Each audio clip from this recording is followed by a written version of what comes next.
Well, for more on today's Brexit drama, I'm now joined by UKIP leader Gerard Batten. Gerard, hello to you.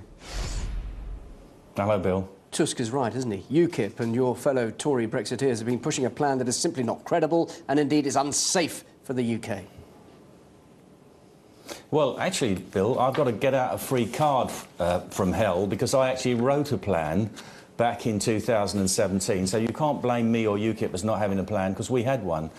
At the beginning of that segment, Mr. Tusk said that he wanted the decision reversed, and all these idiotic comments of his show his frustration that Britain isn't reversing the decision of the referendum, because every referendum that they've held in Europe against the European Constitution, the Lisbon Treaty, etc., there's been a number of them, I think about 19 over the years, and every one of them has been reversed when they reach the wrong decision, because the EU will not tolerate democracy that goes against the onward path of their closer economic and monetary and political union. So he's very frustrated, which is why he's made these comments.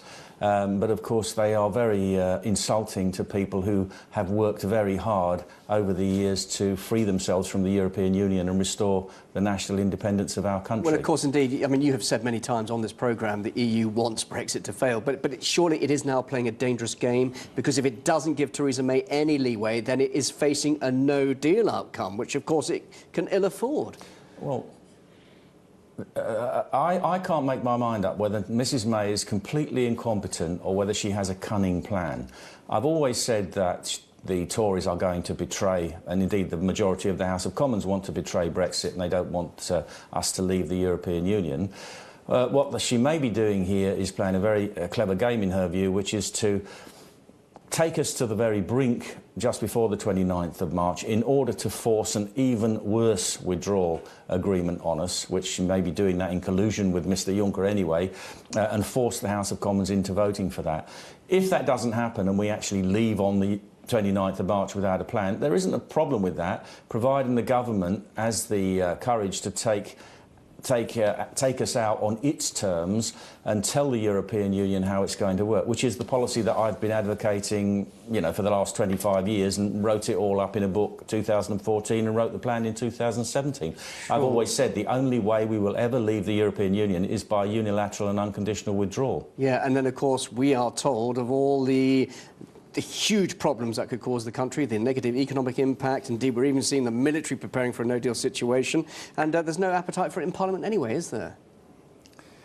There's no appetite for it in Parliament, unfortunately, because it's full of Remainers. But all of these, I don't think anybody's listening to this black propaganda more and all these idiotic stories about all the terrible things that are going to happen if we leave. You know, as I've said on your programme many times, there are about 197 countries in the world. Only 28 of them are in the European Union. The ones outside, many of them are doing very well for themselves, and there's no reason why we can't join them. It just takes a bit of courage to actually implement a proper exit plan under our terms. You know, we are the country that saw off the Spanish, the French, the Germans throughout the centuries in various world wars, and yet we have got a bunch of politicians in Parliament who don't have the courage to actually take a very simple step about leaving the European Union and then telling the European Union how it's going to work. And of course, interestingly enough, they would accept that because Really, will they accept it? Because surely the EU simply doesn't want that no-deal situation. Because reading between the lines, surely this outburst... Well, OK, carry on. Well, no, all I was going to say, Bill, is that they will accept it because they have to be realists, because they want to trade with us, they don't want to stop trading with us, they still want to cooperate with us, because that's the reality of life in the modern world, and they're going to have to do that. They're not going to go at war with us, they're not going to go and build a border across Ireland. I mean, all this is just nonsense and scaremongering.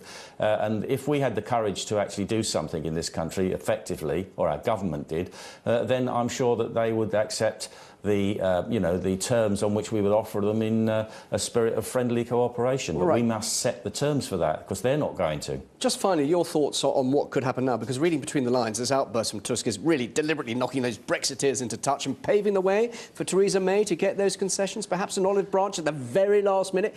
He's even urged Theresa May to bring a realistic suggestion to resolve the deadlock. So do you think she could get some sort of hint or some sort of result tomorrow when she goes to Brussels? Well, all she's going to get is something that's worse than what we've got now. And Parliament's already rejected the withdrawal agreement. I'm not quite sure whether that's because they thought it went too far or because they thought it didn't go far enough. So if she has a plan at all, in my opinion, it's to come back with something worse than the withdrawal agreement she's already got and force that on Parliament, and many of them will vote for it because they don't want to leave anyway. Or maybe she is incompetent and we'll get up to the 29th of March without a plan, and then we just leave, because on the 29th of March, if no withdrawal agreement has been agreed, then under the terms of Article 50, the treaties cease to apply anyway, and the Act of Parliament, the Withdrawal Act, actually says we leave on the 29th of March. So if that happens, then we leave without a deal, and in my view, that's the best thing that can happen. But we do need a government and a Parliament with some courage to actually take control of the situation, rather than keep surrendering to the EU, which is what they want to do. Gerard Batten, thank you very much indeed. Good to talk to you.